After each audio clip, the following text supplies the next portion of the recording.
Hello students, कैसे हैं आप लोग? आशा करते हैं अच्छे होंगे। स्टडी बहुत अच्छी चल रही होगी, बोर्ड एग्जाम आने वाले हैं। आज हम आपके लिए द्विघात समीकरण का बहुत ही इंपॉर्टेंट क्वेश्चन पढ़ाएंगे जो परीक्षा के अंदर 4 नंबर में श्योर आएगा। क्वेश्चन क्या है हमारा? देखिएगा, क्वेश्चन नंबर 12 है एक्सरसाइज 4A का। एक आयताकार भूखंड का क्षेत्रफल 528 वर्ग मीटर है। बात की गई है आयताकार। तो सबसे पहले आपके दिमाग में ये बात फीड हो जाए, हम क्या पढ़ रहे हैं? आयताकार। क्षेत्रफल कहाँ है? क्षेत्रफल भी क्लिक कर दीजिए। आगे क्या कहा है? क्षेत्र की लंबाई, क्षेत्र की लंबाई चौड़ाई के दुगने से एक अधिक है। सबसे ज्यादा स्टूडेंट की जो डाउट है, जो समस्या है, वो यही होती है कि हम किसको एक्स माने और किसको, मतलब एक्स माने और किसको एक्स से एक अधिक माने। ये आपको गलत नहीं करना है, ध्यान से देखना है। पक्का परीक्षा में 4 नंबर का आपको क्वेश्चन मिलेगा। क्या कह रहा है? देखो, इसी में सब कुछ छिपा हुआ है। क्षेत्र की लंबाई चौड़ाई के दुगने से अधिक है। किससे काम है? देखो, इसको अंडरलाइन करते हैं। चौड़ाई, चौड़ाई के दुगने से अधिक है। तो हेलो स्टूडेंट, ये बताओ, इसमें हमको चौड़ाई नहीं पता है या लंबाई नहीं पता है? यस, क्या नहीं पता है ना? चौड़ाई नहीं पता है। क्यों? ये कह रहा है चौड़ाई के दुगने से अधिक है। तो जो बात कहता है जिससे अधिक है या जिससे कम है, उसी को हमेशा एक्स मान लीजिए आप। आइएगा, तो हम ऐसे सवाल में हल करते हैं। सभी स्टूडेंट ध्यान दीजिए, पीछे वाले सभी स्टूडेंट। एक आयताकार भूखंड का क्षेत्रफल इतना है, क्षेत्रफल की लंबाई और चौड़ाई के दुगने से अधिक। तो हम चौड़ाई नहीं पता, तो सबसे पहले हम चौड़ाई को एक्स मानते हैं। माना, तभी ध्यान दीजिए, मैं थोड़ा अपनी स्पीड स्लो करूंगा, जैसे कि आप बहुत एक बार अगर सवाल ध्यान से देख लिया तो इस टाइप का कोई सा भी सवाल है बहुत आसानी से निकाल देंगे आप। माना क्या? भूखंड, भूखंड की चौड़ाई कितनी मानी आपने? एक्स। मीटर, मीटर क्यों मानी? ऐसा नहीं माना क्योंकि हमारे पास जो क्वेश्चन दिया है वो क्या दिया? मीटर में दिया है, इसीलिए मीटर मानेंगे। सेंटीमीटर दिया होता तो हम सेंटीमीटर मानते। अब देखना ये है, चौड़ाई मानी। अब क्या बचा हमारे पास? लंबाई।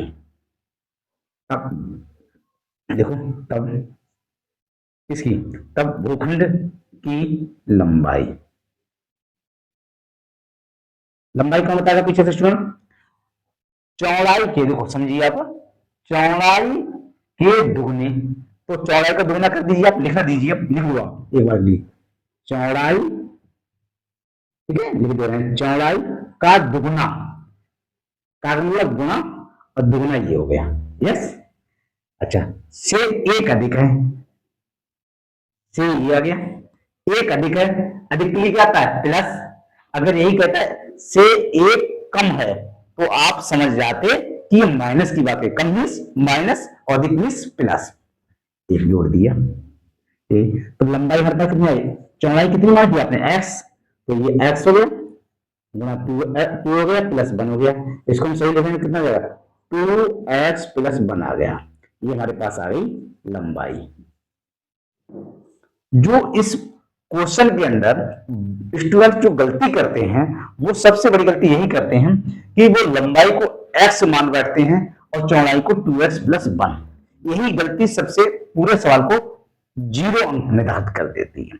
वही हमारा इसीलिए इंपॉर्टेंट सवाल है, इसको हम इंपॉर्टेंट सवाल घोषित करते हैं इसी बात पर, और 2025 के लिए भी।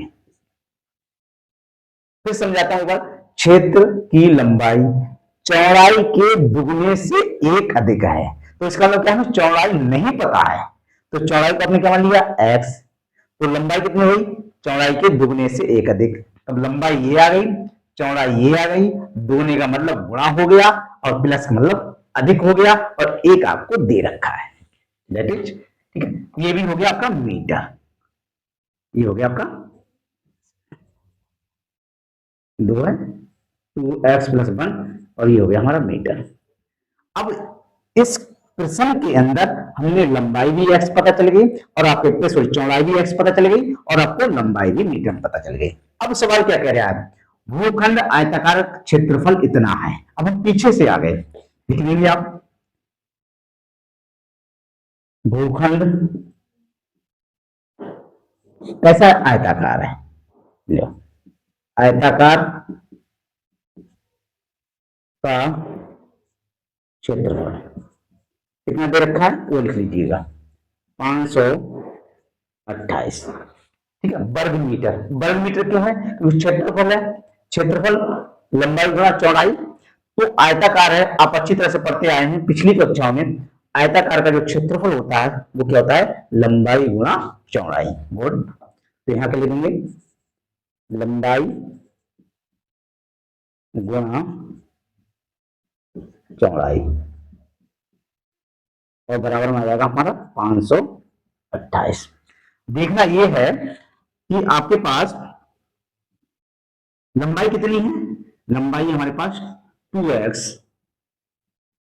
ठीक है, प्लस 1 गुणा का चिन्ह लगा दिया, चौड़ाई कितनी है हमारे पास x, x लिख दिया बराबर दिया 528, x इसमें गुणा कर दीजिएगा कितना हो जाएगा 2x स्क्वायर प्लस x बराबर 528, 2x स्क्वायर ये आ गया प्लस x ये आ गया, इधर आएगा तो हो जाएगा माइनस के 528 बराबर 0। अब आप पढ़ कह रहे हैं द्विघात समीकरण, सवाल पर नोट नीचे देखिए सभी स्टूडेंट्स, x की जो एक चर राशि है इसकी जो मैक्सिमम घात है वो कितनी आई है आपके पास 2 आई है, तो इसका मतलब क्या हुआ ये द्विघात समीकरण हम लिख सकते हैं, अतः ये एक द्विघात समीकरण है।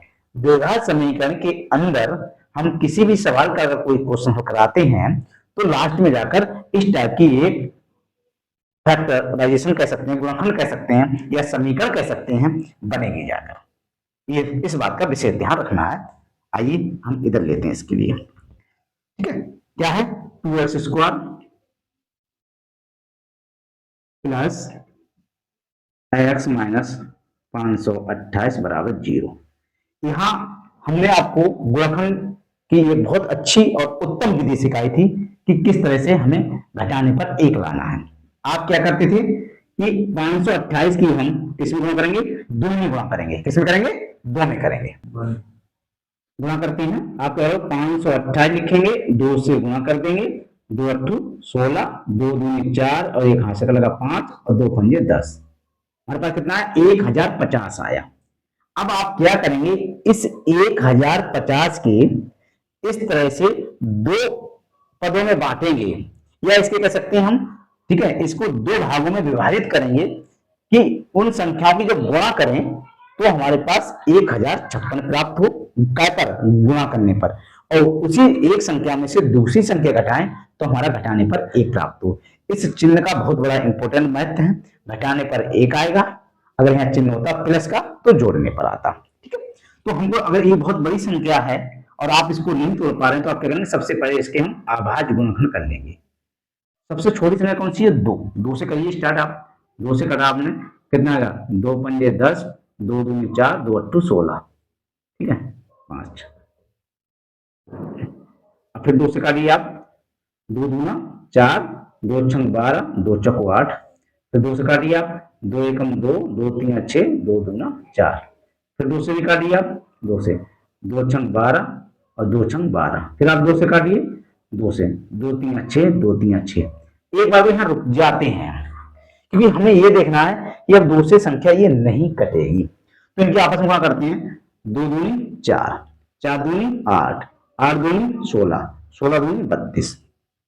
सर आगे तोड़ा क्यों नहीं, कि भाई हम ये देख लें कि एक 2 से एक अभाज्य गुणनखंड में कट रहा है तो ये कितना हो गया, ये हमारा 32 हो गया, ये सब मिलकर कितना आ गया 32 आ गया, ठीक है, तो 32 ये आ गया 33 ये आ गया, हम इसीलिए रुके थे, बात समझ रहे हैं आप, हम इसको ऐसे वाले में तोड़ नहीं सकते हो, तो आप आगे तब तोड़े पहले एक ये देख लो कि कितना गुणा करने पर कहीं ऐसा तो नहीं ही प्राप्त हो रहा है, तो ये कितना हो गया 33 और ये कितना हो गया 32, इनकी आपस में मल्टीप्लाई करेंगे, देखो 33 की गुणा यदि हम 32 में करते हैं तो हमारे पास प्राप्त होता है 1056, क्लियर, और यदि हम 33 में से 32 घटाते हैं कितना 32 तो हमारे पास प्राप्त होता है 1, संख्या काय में है एक्स में है, तो आप ऐसा भी कर सकते हो कि सर 33 एक्स से गुणा कर दीजिए 33x माइनस 32x और बराबर कितना जाएगा 1x, जब यह प्रत्येक संख्या में x से गुणा कर दिया, ठीक है, तो आप ये कह सकते हैं एक्स की जगह पर हमारी ये वैल्यू पुट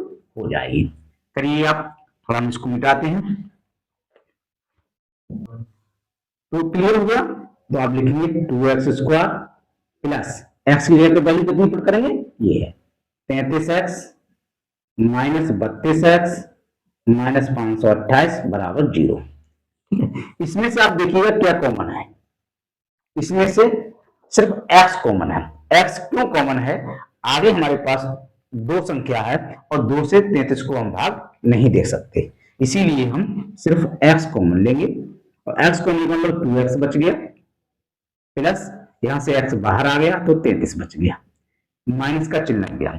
जब माइनस का चिन्ह लगा लिया, अब इनमें आपस में आप देखो 32 अगर आप कॉमन नहीं ले सकते, क्योंकि इसमें आप देखना है 16 का पड़ा पड़ेगा, आप 16 दूनी 32, क्योंकि अगर जैसे मान लो आपको ये बात समझ नहीं है तो यहाँ देखो यहाँ 2 आ रहा है, तो अगली ही संख्या में आपको जो कॉमन लेंगे उसमें भी 2 ही आएगा, तो इसीलिए आप क्या करेंगे 16 कॉमन लेंगे। जब 16 हम कॉमन लेंगे तो 16 दूनी 32, माइनस कॉमन ले रहे हैं ये ध्यान रखना है, तो 16 दूनी 32 2x हो गया, माइनस माइनस क्या हो जाएगा प्लस हो जाएगा। अब 16 का भाग इसमें देखिए 16 तिया 48, ठीक है 52 में से 48 गया कितना बचा 4 बचा, और ये भी 4 8 तो 48 हो गए, तो उसमें 16 तिया 48, तो आप कह सकते हो सर 16 तिया 48 16 तिया 48। हमने आपको इससे पिछले गुणनखंड में भी ये सिखाया था, जब तक आपकी ये स्टेप्स कॉमन नहीं बनेगी तो आप ये समझ लेना आप गुणनखंड की विधि गलत है, वो गुणनखंड आपका गलत हो रहा है। कॉमन ले लीजिएगा 2x प्लस 33 और यहां से कितना आएगा x माइनस 16 बराबर 0। दो आपके यहां पर गुणनखंड बन गए, पहले आप इसको कर लीजिएगा 2x प्लस 33 बराबर 0, तो यहां हो जाएगा 2x बराबर माइनस का 33, समझ रहे हैं ये प्लस का था उधर गया तो माइनस का, ये x बराबर कितना हो गया माइनस का 33/2। अगर इस वैल्यू हमारी क्या में आ रही ऋणात्मक में आ रही है, हम लिख सकते हैं ऋणात्मक वैल्यू को छोड़ने पर। अगली वैल्यू हम निकालते हैं, वो हमारे पास आएगी x minus 16 is equal to 0, ठीक है x ये ना 16 उधर गया क्या हो गया प्लस का हो गया, ये हमारी कैसी वैल्यू पॉजिटिव वैल्यू है, अतः ये वैल्यू हमारी कैसी रहेगी वैलिड रहेगी। x, अब ये x की x आया कहां से, सवाल में तो कहीं x दिया नहीं है, सर x आया कहां, ये हमने माना था, अब वही x को हम एलिमिनेट करते हैं, क्या करते हैं गायब करते हैं, जो चीज हम मानते हैं फिर लास्ट में जाकर उसको हम क्या करते हैं गायब करते हैं। गायब का मतलब कैसे होगी, देखिएगा आपने क्या माना था भूखंड की चौड़ाई, पूछा क्या हमसे लंबाई और चौड़ाई ज्ञात कीजिए, करेक्ट, ये हम प्रूफ करेंगे कि जो लंबाई और चौड़ाई आई वो सही आई या नहीं आई। इसी सवाल में आप ये परीक्षा के अंदर ये बात बहुत इंपॉर्टेंट है कि आप हर सवाल को आप सिद्ध करके खुद स्वयं देख सकते हैं, जब आपका बेस सही है कि हमने जो आंसर निकल के आया है वो हमारा क्या ये आंसर शो होगा या नहीं होगा। आइएगा, एक्स हमने माना था, एक्स कहीं सवाल में नहीं था, एक्स को क्या माना था चौड़ाई, तो ये हमारे पास निकल के आ गई चौड़ाई, ठीक है चौड़ाई कितनी मानी थी आपने x, और x बराबर हमारे पास आ गई 16, एक आंसर हमारा ये हो गया। ठीक, दूसरी हमने क्या मानी थी इसकी लंबाई, लंबाई कितनी निकल आई थी हमारे पास, लंबाई जो आई थी वो आई थी 2x प्लस 1, मतलब दुगने से एक अधिक है, तो इसका दुगने से एक अधिक है, तो 16 दूनी 32 और 33 आना चाहिए, देखिए लगा के देखिए आप, दो ये ना एक्स की वैल्यू कितनी 16 प्लस 1, 16 दूनी 32 प्लस 1 बराबर कितना 33 आ गई, देख लें है। दूसरी हमारी ये आ गई 33 मीटर, ये एक हमारा दूसरा हमारा फाइनल आंसर ये है। स्टूडेंट्स ये देखने वाली बात है बहुत इंपॉर्टेंट कि सर ये हम कैसे मान लें कि आपका आंसर ये ठीक है, इस पर थोड़ी चर्चा करते हैं 1 मिनट के लिए, ठीक है। तो 16 ये आया और 33 आया, यदि हम इसकी आपस में गुणा करें तो हमारे पास कितना मिलना चाहिए 528। सर गुणा क्यों कर रहे हो, क्योंकि आयत का जो क्षेत्रफल होता है वो क्या होता है लंबाई गुणा चौड़ाई होता है, तो आप ये करें इसका प्रूफ करके देख लीजिए, 16 की गुणा 16 तिया 48, ठीक है हासिल में लगे 4 और 16 तिया 48, 48 और 4 52, इसका मतलब कह सकते हो सर लंबाई भी ठीक है हमारा और हमारी चौड़ाई भी ठीक है, ठीक है दैट इज फाइनल आंसर। अगला क्वेश्चन हमारा है, इसका ये फाइनल क्वेश्चन है, ये भी अपने आप में इंपॉर्टेंट क्वेश्चन है, परीक्षा के अंदर ये आपके लिए भी 4 नंबर में आएगा। 2025 2025 ध्यान दीजिए। प्रश्न ये कह रहा है रोहन की माँ, आप रोहन भूल जाओ, आप खुद की माँ समझो, ठीक है, उससे 26 वर्ष बड़ी है। मतलब सीधा फंडा है कि हमारी माँ जब हमारा जन्म हुआ तो वो 26 साल की थी। जब आप कोई भी चीज अपने ऊपर लागू करेंगे और उसको समझेंगे तो कभी गलती नहीं पाएंगे। इस टाइप के बच्चे अक्सर परीक्षा में क्वेश्चन छोड़ देते हैं, लेकिन हम ये चाहते हैं जो बच्चे क्वेश्चन छोड़ते हैं उन्हीं पर हमारा फोकस है। अब उनको मोटिवेशन करना है कि वही प्रश्न आपको पहले करना है। रोहन की माँ उससे 26 वर्ष बड़ी है, तो ये तो एक चीज समझिए, रोहन छोटा होगा और माँ 26 वर्ष बड़ी है। उनकी आयु वर्षों में क्या है, फिर भी प्रश्न के अंदर ये दर्शा दिया गया है वर्षों में। का गुणनफल कितना है, का गुणनफल, इसमें गुणनफल जो है कितना है, अब से 3 वर्ष पश्चात, ठीक है, क्या कह रहा है, 3 वर्ष पश्चात 360 हो जाएगी। हमें रोहन की वर्तमान आयु ज्ञात करना है। इस सवाल के अंदर हम आपको बहुत सी चीजें बात सिखाएंगे। कोई भी सवाल ऐसा आएगा तो आप बहुत आसानी से और बहुत ही उत्तम विधि से निकाल देंगे। क्या, सबसे पहले आप ये मान लीजिए हमें नहीं पता है रोहन की वर्तमान आयु, तो इसमें हम हल करते हैं और लिखते हैं माना, क्या माना, रोहन की वर्तमान आयु। स्टेप बाय स्टेप चलेंगे जिससे आपको समझने में मजा आएगा। रोहन की वर्तमान आयु, वर्तमान आयु कितनी माने, x वर्ष, ठीक है, क्लियर हो गया।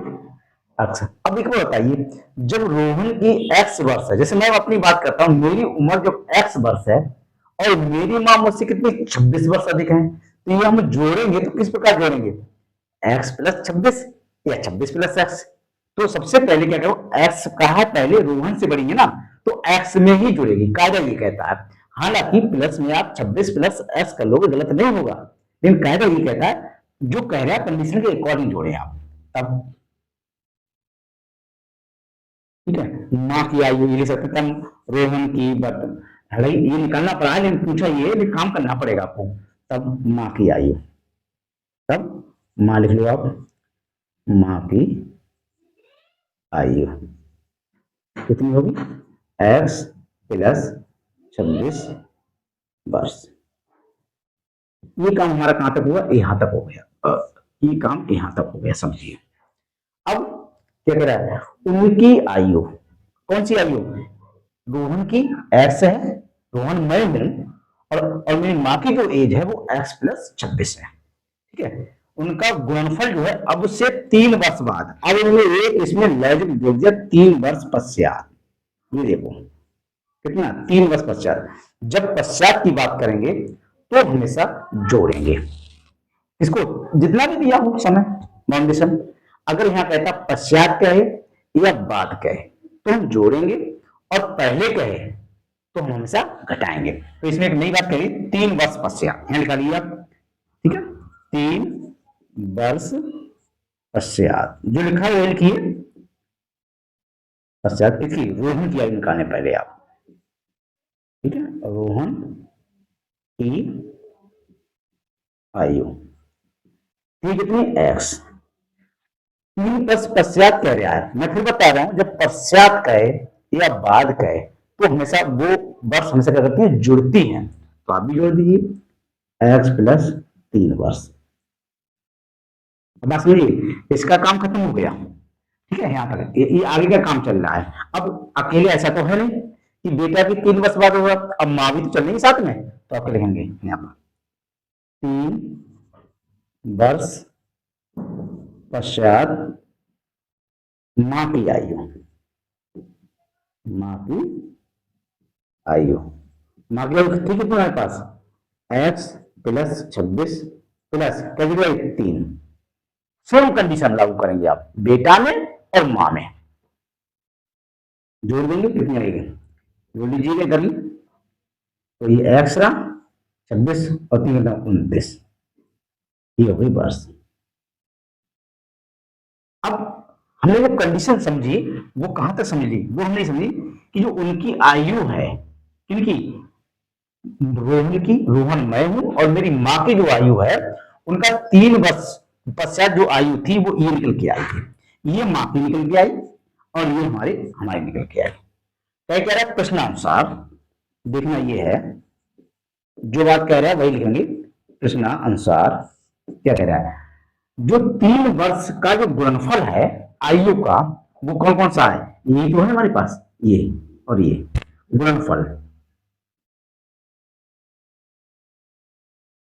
गुणनफल है वो कितना हमारे पास 360 है, 360 लिख दिया। कितने, 3 वर्ष पश्चात, तो 3 वर्ष पश्चात की बात करेंगे आप इसकी, ये विषय ध्यान रखना है। तो आप कितना है, x प्लस 3 गुणा x plus 29 is equal to 360।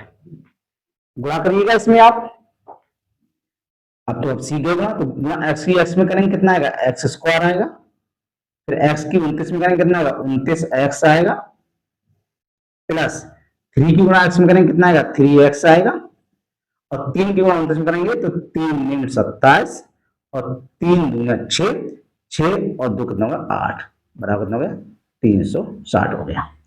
ठीक है, इसको आप एक्स स्क्वायर ये लिख लिया, इनको जोड़ लीजिए आप, कितना हो गया 32x हो गया, 32 कैसे हो गया, 29 ये है और 3 ये है, ये हमारे पास 32x हो गया, प्लस ये 87 हो गया, माइनस का 360 इधर ले आइए, बराबर 0, एक्स स्क्वायर ये रहा, प्लस देखना ये है 32x ये रहा, और इसमें घटाइए आप, इस तरह घटाएंगे, 10 में से 7 जाएगा, कितना बचेगा 3 बचेगा, 3 लिख दिया। ठीक है, अब यहाँ यहाँ कितना रहेगा 5 रह गया ना, 5, ठीक है, 5 में से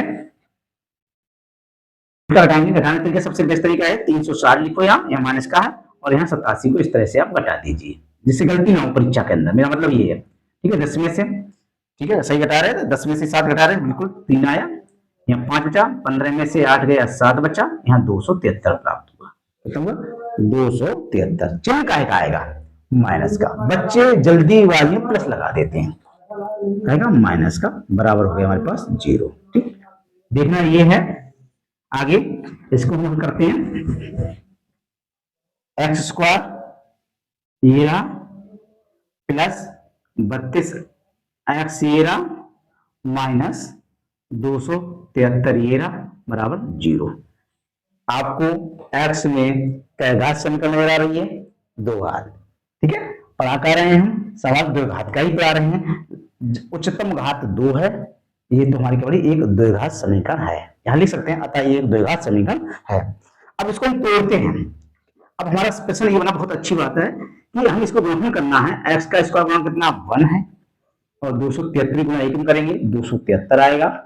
सब स्टूडेंट पीछे वाला देखें, इसको आप तोड़ने की विधि ये सबसे अच्छी विधि है, किससे कट जाएगा, 3 से कट रहा है, काट दीजिएगा 3 से, 3 में 27, 3 एकम 3, 3 से कट रहा है, नहीं कट रहा है, नहीं कट रहा है। अब इसे किससे कट रहा है, 13 से कट रहा है, बिल्कुल सही है, 13 सत्ते 91, बहुत बढ़िया, ये 7 से तो कट रहा है, बात तो एक ही है, 7 से काट दीजिए, 7 एकम 7 और 7 3 21।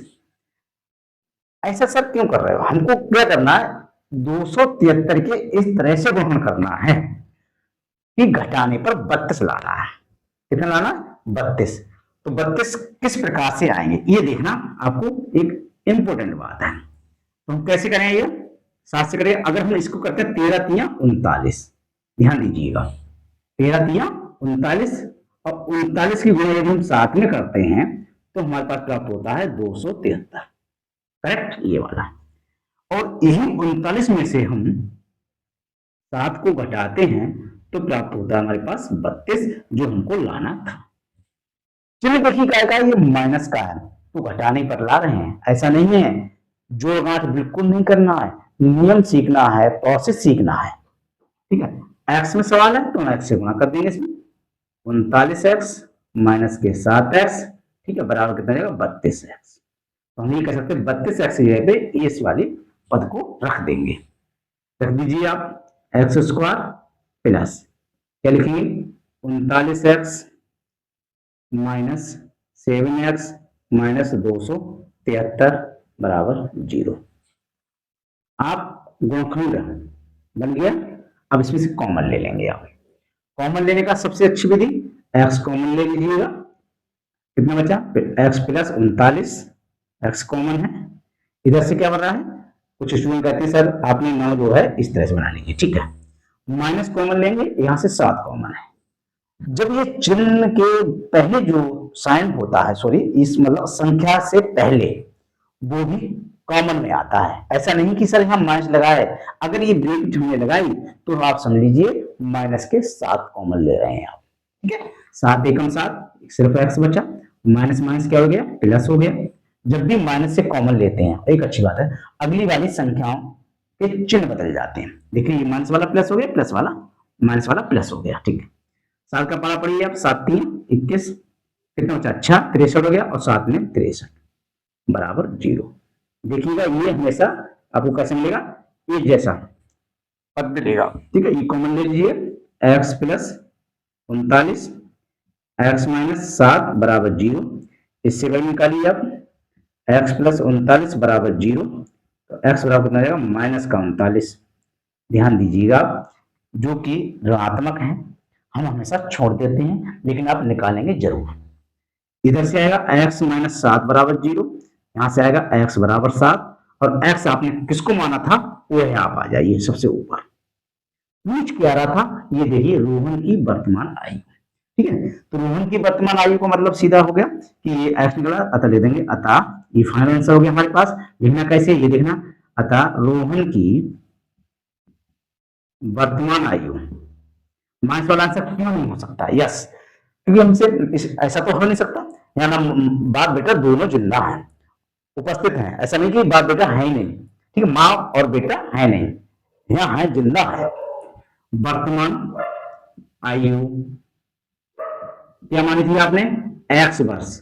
यस, मैंने क्या कहा था? जिस चीज को हम मानते हैं उसी को हम एलिमिनेट करते हैं। एक्स वर्ष माना था, अब एक्स वर्ष मान तो लिया, एक्स के साथ 7 वर्ष। यही हमारा क्या होगा? फाइनल आंसर होगा। आई होप यदि हमारी वीडियो पसंद आई हो, पढ़ाने का तरीका आपको बहुत अच्छा लगा हो, तो हमारे चैनल को जरूर सब्सक्राइब करें। Thank you.